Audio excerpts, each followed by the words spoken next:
What's up, everybody, and welcome back to Fireside Giants. I'm your host, Anthony Rivardo, joined by my co-host, Alex Wilson. And of course, the New York Giants are not having the season that they dreamed for earlier in the offseason, right? We were hoping that this team would make their way back to the playoffs, but sitting here at 2-6, it's been a nightmare, right? We were dreaming for playoffs, we're experiencing a nightmare, and the New York Giants season is spiraling out of control. Now the Giants, of course, at the trade deadline, made the move to trade away Leonard Williams for a future second-round pick. A great draft pick haul there for the Giants, but it does indicate maybe they're not in the win-now mindset that we once thought they were. Xavier McKinney mentioned something about that today in the media, saying he thought this was a win-now team. Guess not. That was a really wild comment from Xavier McKinney, and I'm curious to see what his future has in store with the New York Giants once we get to his offseason. But right now, I do want to just take a look at Joe Schoen, how he's constructed this team, what we're thinking about this team going through the second half of the season, because it's a 2-6 team.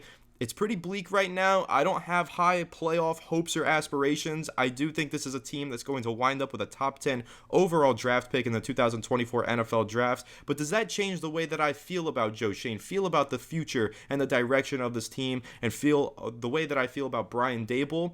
Yes, in some ways, no in others. I still do have confidence, but I do want to have a discussion with you today, Alex, about the New York Giants, the future of this team, and how confident we still are in Joe Schoen and his ability to build us towards a bigger and brighter future. But before we dive into this conversation, make sure to leave a like if you do enjoy this episode, subscribe to the channel if you are new, ring the bell so you don't miss an episode, and comment your thoughts on the topic down below in the comment section. If you're listening on Apple or Spotify, please make sure to leave us a 5-star review, and go ahead and follow us on all of our social media channels at Fireside Giants. Without further ado, Alex, how are you doing today, my friend? And how are you feeling about Joe Schoen and the way that he's constructing the New York Giants roster?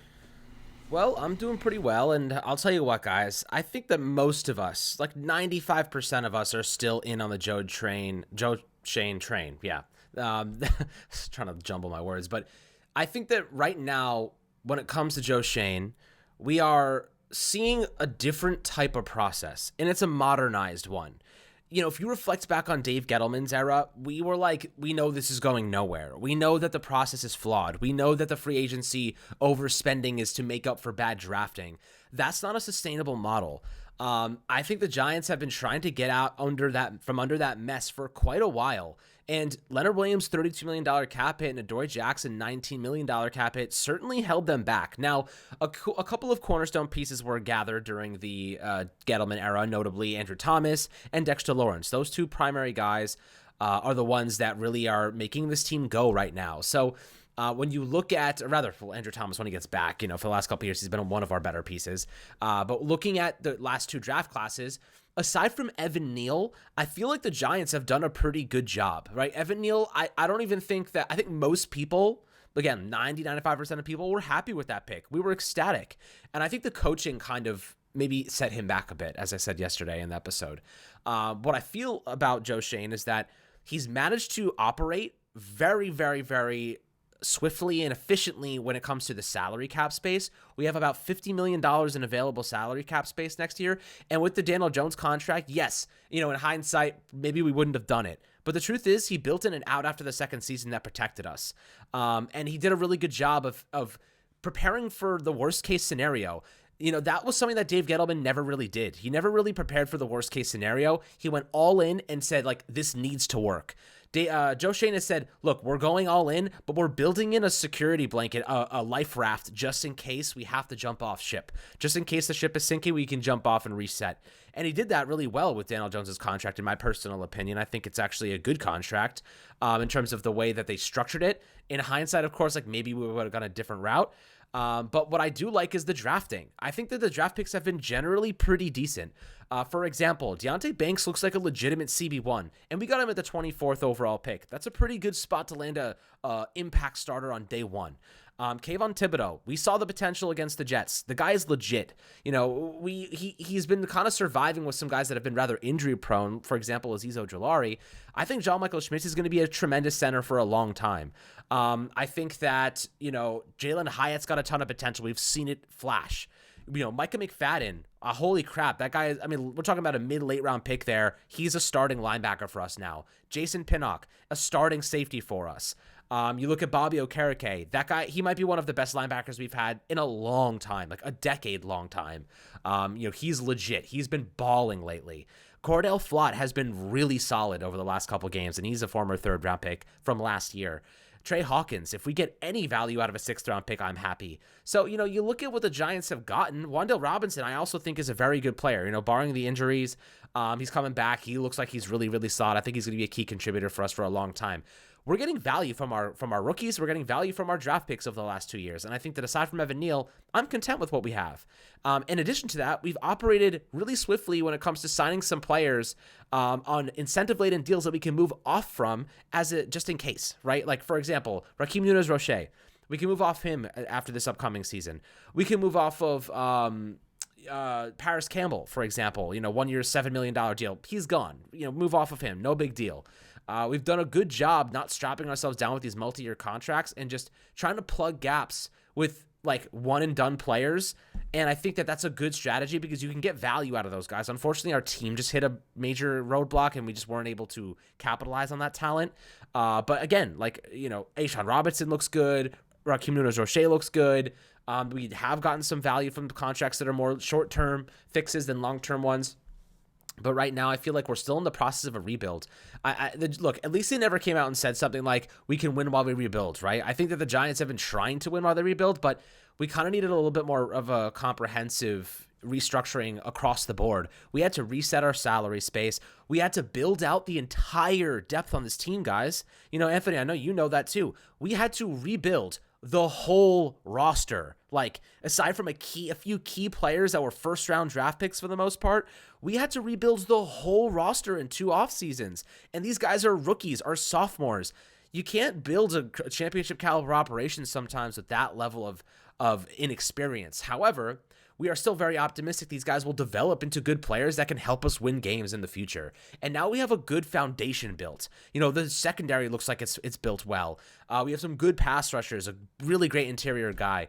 Our offensive line is slowly getting there. When we're healthy, I think we have an average offensive line. The problem is we're never freaking healthy, so that's where we question ourselves. I generally think that we could have an average offensive line if everyone was healthy, including Andrew Thomas and JMS, and everybody was 100%. We just haven't seen that yet. And no, please stop referencing week 1 as like, we saw what they can do already. If you went to the office, you messed up a project, and everyone was like, yeah, you freaking blow. So do you see what that guy did last week? He freaking sucks. And then you bounce back and hey, like, it was my first freaking day on the job and I messed up. Like, give it. You got to have a little bit more sample size. You can't use one game as a sample size to criticize things and generalize things. I think that's absolutely ridiculous. You're looking at a season's worth of work. I think you have a little bit more of a base, right? Even half a season, you can get more of a base out of that sample. But one game, guys, give me a break. You're going to judge a team off of one game? That's ridiculous. I mean, the freaking Jets just beat the Eagles. Are you going to call the Eagles a bad team? Probably not. So, that's the kind of logic I'm going with, is that we lost a lot of players. We got blown out in week 1, but that is not the end-all be-all of any given team. Now, the Giants have sucked because our offense has sucked, but our defense has been lights out. And let's not ignore that. The fact that our defense has been tremendous. So half of our team is actually really good. Now, the special teams is another situation entirely, but I like Gunnar Olszewski. I think he's a good player. I think he's a good kick returner for us, but defense lights out. Offense is the last piece of the puzzle we're just missing here. So, Anthony, when you're looking at Joe Schoen, how do you feel about his drafting so far? How they've managed the cap space? So far, I'm not discouraged. I still have plenty of faith that they can get this thing done. So do I. I'm not completely discouraged. Are there reasons for some discouragement? Of course. I mean, the Giants are 2-6. This is not a perfect team. There is plenty to criticize about this New York Giants team right now. But when you're taking a look at the roster construction in particular, I don't have any quarrel with it. I think that Joe Schoen has done a fine job building. Listen, Rome wasn't built in a day. NFL football teams are not built overnight. It is so rare that you see a team be rebuilt in 1 to 2 seasons, going from a bad football team with a top 10 pick to becoming a playoff contender the next season. That's rare. The Giants did that last year. Yeah, maybe it was a little bit of fool's gold, but again, it takes probably 3 seasons, I would say, 3 off seasons of good, strong work from a general manager to really turn a team into a solid contending NFL team. So I still think we have to be patient with Joe Schoen. Even if we sit here and we sing his praises right now, Alex, and we say that he's doing a great job, we are still talking about an incomplete product. We are not talking about Joe Schoen's full body of work here building the New York Giants, because he's only in year 2 of his rebuild of this roster. He's still got year 3, 4, and 5 if he gets himself enough time here rebuilding this team. But I really do feel like you don't know what you have in an NFL draft pick until they reach their 3rd season. Then you could start to make some determination of whether or not this was a quality pick and a good player, but it really takes about 3 years for an NFL player to come into his own most times. I mean, sure, you see guys step into the league and they dominate year 1, or maybe they dominate year 2, but those players are few and far between. Usually it does take several seasons for them to really come into their own and establish themselves as quality players or in-quality players in the NFL. So I'm still confident in what Joe Schoen's doing because, as you mentioned, you look at these past 2 draft classes, there's some hits there, right? Micah McFadden is really coming into his own in his 2nd season, proving to be a quality starting level linebacker, and that's rare to find in those late rounds. For what it's worth, I think Cordell Flott is proving me wrong. I was never super high on Cordell Flott, but I think he's starting to prove that he can be a quality starter in the NFL. He's playing some damn good football right now. The eye test shows that, and also the deep analytics from PFF shows that. He's got really good grades there, and his stats are good. He's playing some good football right now. The Giants might have found something there. Now, some of these other draft picks, Marcus McKethan, listen, a late round draft pick on the offensive line, those guys always take several years before they're ready to start. It's just unfortunate the Giants had so many injuries on their offensive line. They had to push Marcus McKethan into the starting lineup when he wasn't ready, and that goes the same for Josh Ezeudu. Josh Ezeudu, they've been trying to develop and trying to rotate him in with the starters at left guard so eventually he could take that starting job. Well, then all of their plans with Josh Ezeudu's development just went out of whack, and they were forced to put him in the starting lineup at left tackle. You can't make a determination on whether or not Josh Ezeudu is a good NFL player at this point, in my opinion. You still need to give him more time because the Giants were never planning on developing him into a starting left tackle. They've been trying to develop him into a starting left guard, and I still think that he's got a long ways to go in that development, but if the Giants remain patient with Josh Ezeudu, maybe he can be another hit there. So you're looking through some of these draft picks, and you can't really say whether or not these guys have hit just yet. It's still early. They're still going through their developmental process that the Giants have laid out for them, and sometimes, because of extenuating circumstances, there's a snag in that development. There's a little bit of a roadblock, but how do they respond to that? You have to give time to see how they respond to that. You can't just say because Josh Ezeudu was developing at left guard and then got thrown at left tackle and got his ass beat, you can't say he's a bad football player because of that. Let's see him get back on his developmental track at left guard and see how he performs whenever he gets that next chance in the lineup. And I think that can be said about a lot of these draft picks from Joe Schoen. I think he's found a lot of solid talent and a lot of value for what it's worth. You know, there's a bunch of players that we saw fall in these draft rankings, right? Jalen Hyatt being the perfect example. There was a lot of teams, a lot of analysts saying that a team was going to take him in the first round. He fell out of the second round. The Giants moved up to get him in the third round. So even if he doesn't pan out, the least you can say is when he made that draft selection, he got tremendous value by selecting Jalen Hyatt in the third round. And I think that's really what you want to see from an NFL GM. Are they making value picks? Selecting players that are projected to go way higher. For what it's worth, Javarius Owens, 7th round draft pick this year, he had a 4th round draft projection. Many teams were expecting to take him in those middle rounds. He slid and Joe Schoen grabbed him. That's what I'm looking for in a GM. I'm not asking, okay, are these players performing well in their rookie seasons? That's not the point. If anything, that's on the coaching staff, but really that's just because these guys are young and they need to develop. You're talking about 22-year-olds going up against 35-year-olds who have been in the league for over a decade. There is just a different level of experience that puts all of those rookies at a disadvantage. So I'm not necessarily worried about how these young players are performing. Yes, we want to see them develop, start to play better week in and week out, and I think we've seen that with Kayvon Thibodeau. But what I'm really looking for when I'm taking a look at Joe Schoen's draft classes is he getting value out of these draft picks? Is he drafting players that are projected to go higher than where he selects them? That's really what you're trying to search for with NFL general managers, in my opinion, and that's how you can determine whether or not they are building this roster the right way. He's been addressing the Giants' needs, guys. It's like, everybody wants to say, why isn't the offensive line fixed? Well, it's not because of a lack of effort. Joe Schoen has been drafting offensive linemen. He took Evan Neal in the first round last year. He, of course, went ahead and got Josh Ezeudu and Marcus McKethan in the middle rounds of that draft as well. He's made moves to improve this offensive line. It just hasn't panned out yet. And who's to say that Evan Neal doesn't turn things around next season, or maybe moves to right guard and becomes a quality starter. You don't know. So again, it's just a wait and see approach here when evaluating NFL general managers. It's too soon to make a determination on him. If the Giants get to the end of this season at 2-6, it's a really bad season, and they say, okay, we need to reevaluate Joe Schoen, I'm going to be really disappointed in ownership because I don't think that's fair. It takes multiple years to build a roster. If they gave Dave Gettleman such a long leash, I mean, listen, when I'm talking about general managers drafting for value,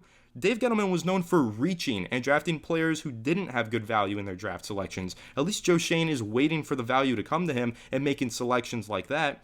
Dave Gettleman got himself a very long leash, was here for a very long time. Joe Schoen deserves to be here just as long, if not longer, because he is trying to slowly but surely build a roster, and I want to see this vision come to fruition. I don't want to see a half-baked version of Joe Schoen's New York Giants. I want to allow him to have enough time and enough seasons and off seasons to build this team and build this roster the way that he wants it to be built, because I do think that he's shown an eye for finding talent in those middle rounds, an eye for drafting talent, really, in general, and also a savviness to making trades. You know, we've talked about Trader Joe many, many times. The way that he's extracted value out of draft picks, and not only in the draft, but via trade, I think is really impressive. And another thing that I can even mention there is Leonard Williams basically gave Joe Schoen a glowing review today, or yesterday it was, while speaking with the reporters out in Seattle. He said that the way that this trade was handled was a night and day difference compared to when he was traded away from the New York Jets, and that this time it was done with way more communication and way more respect from Joe Schoen rather than when he was traded away from the Jets. He had a lot of great things to say about Joe Schoen, and not only does that show, you know, these guys are willing to speak out and say how respectful Joe Schoen is and give him a high review, but you also have to keep in mind the NFL or the other players in the New York Giants locker room, they're going to hear that story from Leonard Williams. Leonard Williams had a lot of respect in that locker room. He's not leaving on bad terms, not saying this was abrupt, I didn't know this was going to happen, I'm blindsided and upset. No, he said, I knew this was happening, it was clearly explained to me, and Joe Schoen was very respectful. These other players in the locker room that are playing for the New York Giants are going to hear that and take notice of that, and they're going to want to continue to play in this environment that the New York Giants are building under this culture that Brian Daboll and Joe Schoen are instilling, and I think that's something really important to take away from this whole situation. Yeah, the Giants got a great deal, a second-round pick for Leonard Williams, but they also found an opportunity to create a really good impression from the front office down to the locker room with this trade, and I think that's something that can't be overlooked when you're considering the future of team building for this New York Giants team. So, Alex, you know, how do you feel about that? The fact that we've heard a lot of great reviews from players on Brian Daboll, players on Joe Schoen as well. We just heard another one from Leonard Williams. You know, we've seen the Giants get into these points where 2-6 or 1-5, whatever, the season's spiraling out of control, and we've watched this locker room kind of just lose it, right? The coaching staff doesn't have a grip over the locker room anymore. You think about the Joe Judge days, even the Pat Shurmur days, especially the Ben McAdoo days, right? We've seen the Giants lose their locker rooms in the past, but we're 2-6 right now, and I don't get that sense from this team. I feel like Joe Schoen still has everybody bought in. Brian Daboll still has everybody bought in. What do you think the value is of keeping the players instilled in this culture and not losing the locker room here as they continue to build this roster for the future? It's a really good question, honestly, because like I'm trying to think of it as if I was in that room. You're 2-6. I believe somebody said, was it Dexter Lawrence? Somebody was like, we're only 2 games out of a playoff spot, theoretically, right? I don't think that they feel as though they've been knocked out just yet. I think they feel as though they can beat the Raiders and they can go on a little win streak here and get back in the mix, and then their destiny is up to them again. You know what I mean? I think that they feel as though they are about to get Andrew Thomas back. They're about to get Daniel Jones back, and they may feel as though the best football that they're going to play is ahead of them. Look, listen, if the defense can just play the way they have been and the offense gets marginally better, we're going to win some games. And like, I think that's probably what they feel, is that, you know, if we get hot, we can get back in this season. It's too early, I think, in their minds to write it off. You know, they're 8 games in. They have another 7 games to go, if not, you know, more, like just probably actually way more than that. More like 10 games to go. So they have 10 more games to go, and they're 8 in. If they go 6-4 in the final, you know, stretch of the season, they have 8 wins. Is that enough to get into the wild card? It may be this year. It may be. It may not be. So, you know, right now, and it really is going to come down to beating divisional teams. It's always going to come down to the last 2 games against the Eagles and the game against the Cowboys.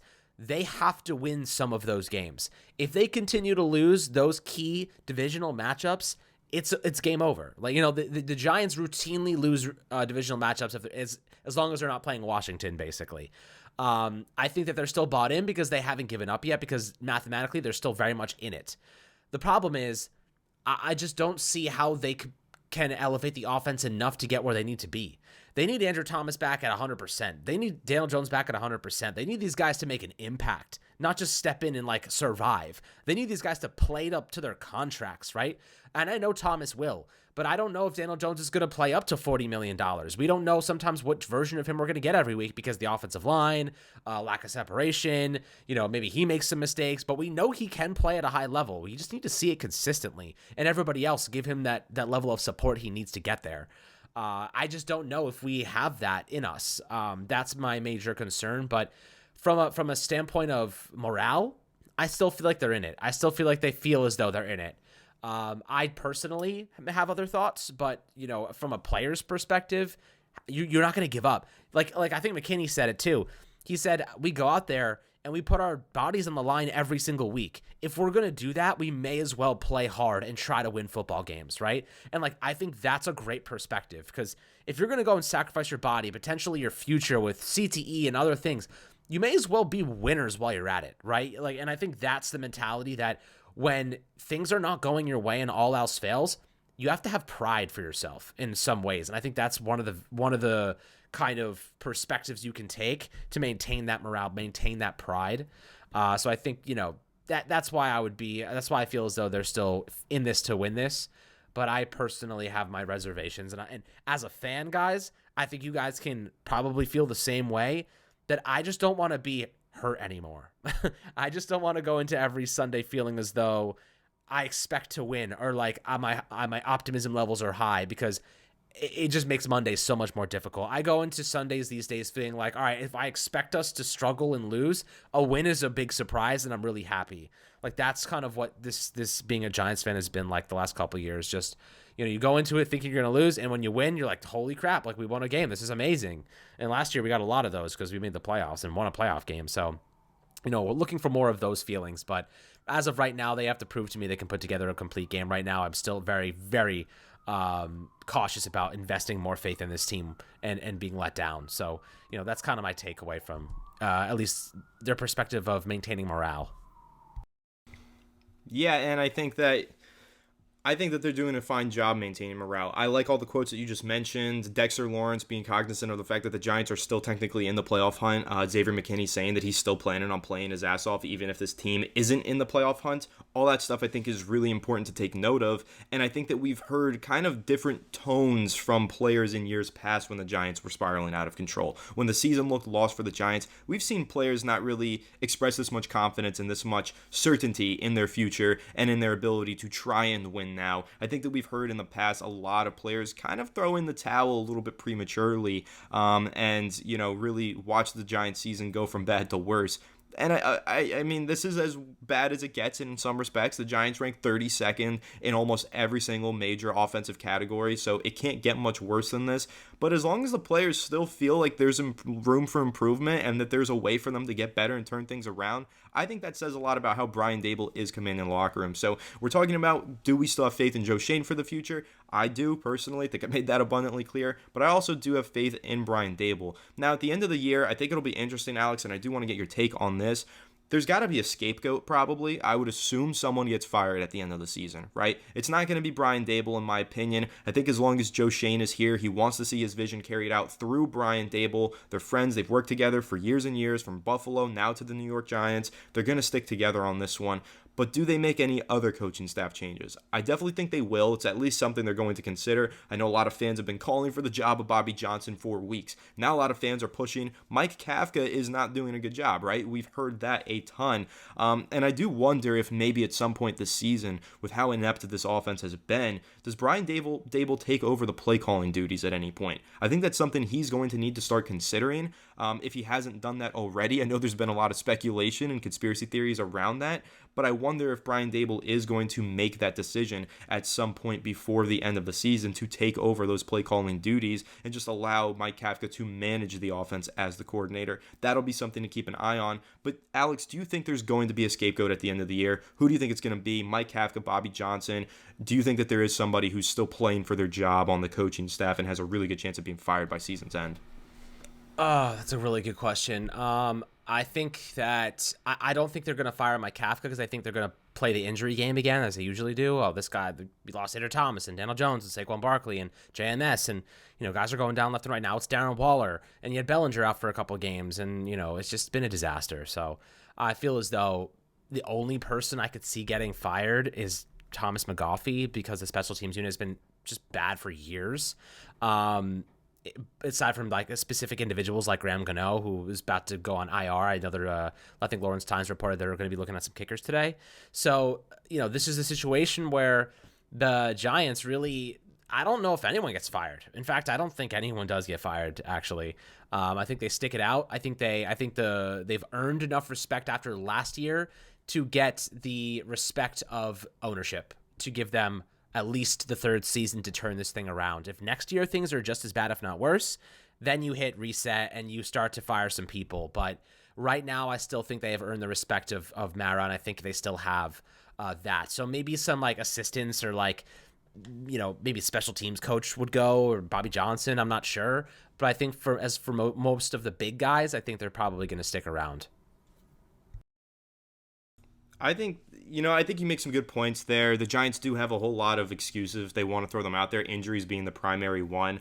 And it is always good to keep in mind, like, Mike Kafka was interviewing for head coaching positions in the offseason. Like, he is very highly sought after across the league. There are a lot of glowing reviews out there for him, and a lot of other teams seem to be confident in Mike Kafka. It's not coming together for the Giants for some reason this season. Injuries definitely playing a part. Maybe Mike Kafka is regressing. Maybe NFL teams kind of just figured out this Giants offense and know how to stop it. There's a whole lot to really dive into on that respect, but it will be interesting to see what decisions the Giants make with some of their coordinators. Not only Mike Kafka, but also Thomas McGaughey. I think that he's somebody whose seat is at least warm right now. I think the special teams has been better, but still not very good. The special teams has had missed field goals, did have a bunch of missed tackles earlier in the year, some turnover problems this season. Special teams is definitely something I think Brian Dable is going to take a look at, but at the end of the day, I think Joe Schoen is going to ride with Brian Dable, protect him, make sure that he's still here as the head coach of the New York Giants, and it's going to be on Brian Dable to decide, do I want to continue working with Mike Kafka? Do I want to continue working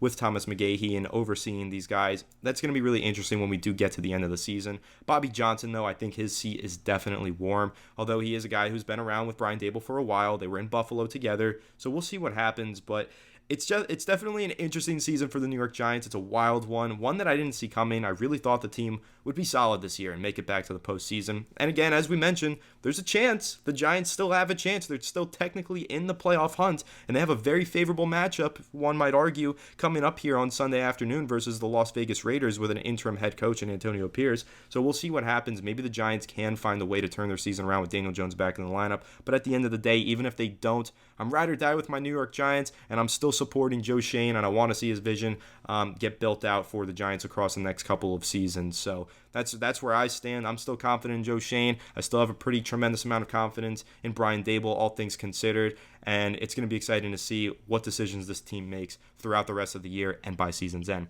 But of course, that pretty much wraps this one up. Make sure to leave a like if you did enjoy this episode. Subscribe to the channel if you are new. Ring the bell so you don't miss an episode, and comment your thoughts on the topic down below in the comment section. If you're listening on Apple or Spotify, please make sure to leave us a 5-star review. And go ahead and follow us on all of our social media channels at Fireside Giants. Without further ado, we will catch you all in the next one. Have a good one, and let's go Giants.